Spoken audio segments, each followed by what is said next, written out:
nongeye kukwakira kuri Blessing Official TV, televiziyo yanyu, channel yanyu ibagezaho ibiganiro bibafasha mu buzima bwanyu bwa buri munsi. Uzi ko uhora ujya kwa muganga bitewe n'uko warwaye umutwe. Uyu munsi nakuzaniye ikimera gishobora kuba kiri mu murima uri hafi yawe. Niba nta murima uri hafi yawe, ushobora gushaka ahantu hegereye umurima. Ni ikimera bita,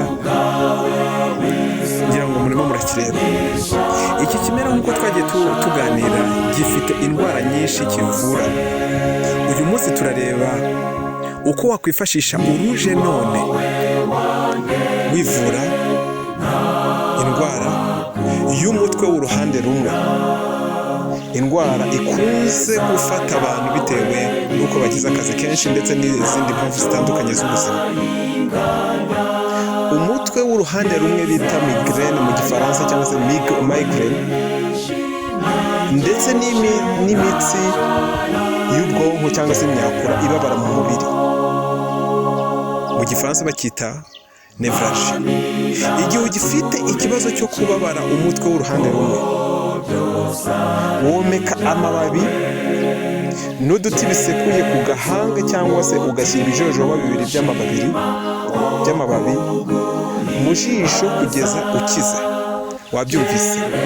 Ushobora gufata iki giti ndetse n'amababi ukabisekura mu isekuru cyangwa se ukabivuguta kugeza byoroshye.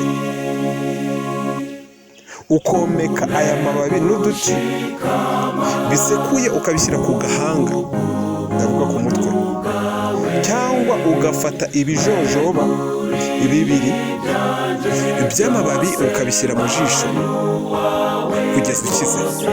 Umutwe w'uruhande rumwe uzaba amateka. Murakoze. Ni Blessing Official TV, uruje none ikimera gitangaje. Murakoze.